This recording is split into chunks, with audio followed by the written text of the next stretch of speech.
Welcome to The Explainer. You know, when you look at global politics, alliances are always shifting. But there's one European nation that has held this really steadfast and often pretty controversial stance. So today, we're asking, why is Spain's support for the Palestinian cause so uniquely strong?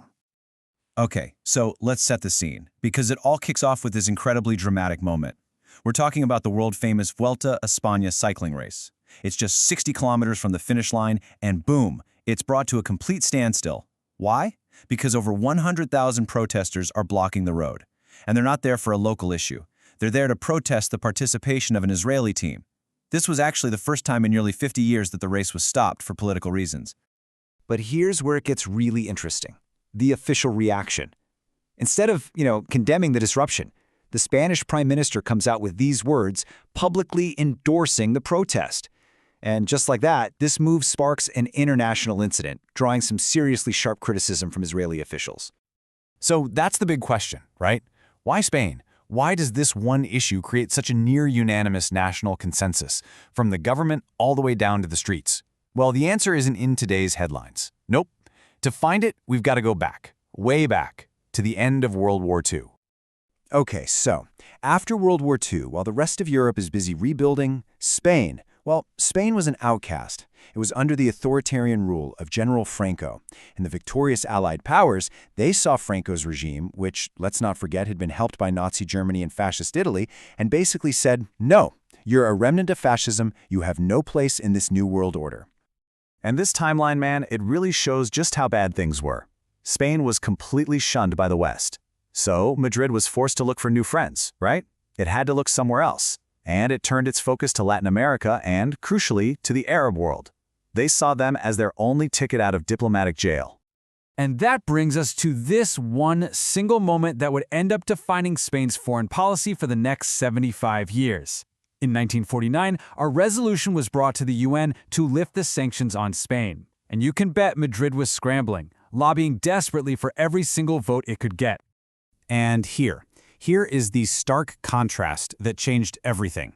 When Spain was on its knees, desperately needing international support, what did Israel do? It voted against them.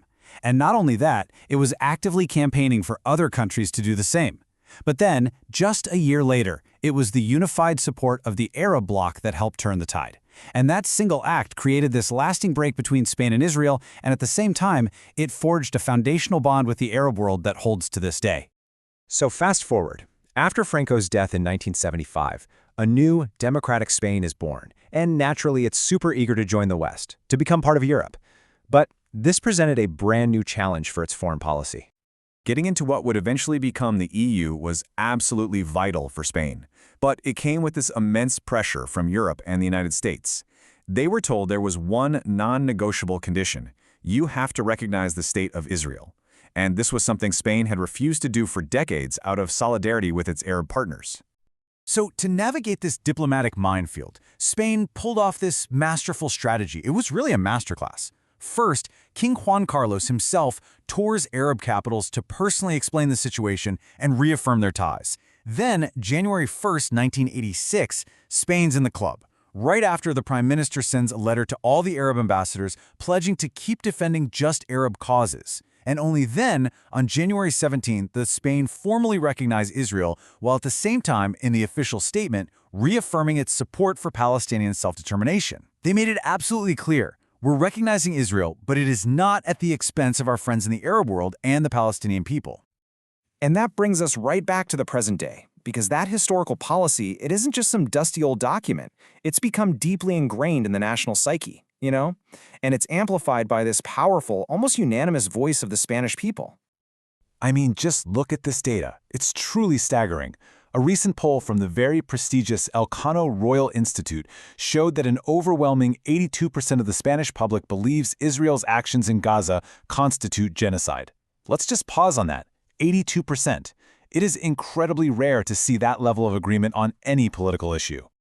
And what's even more remarkable is how deep this feeling goes. This isn't just a left-wing position, not at all.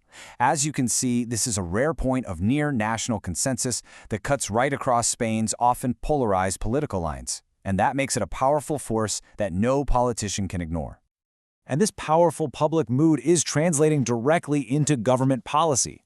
The Spanish government is taking concrete actions that are among the strongest in the world against Israel. We're talking recognizing the state of Palestine, the PM becoming the first EU leader to use the label genocide, canceling huge arms deals, and even passing a law to permanently ban all arms trade with Israel. For Spain, this isn't about geopolitical power. It's a moral imperative. And this quote from the Prime Minister, it just captures it perfectly.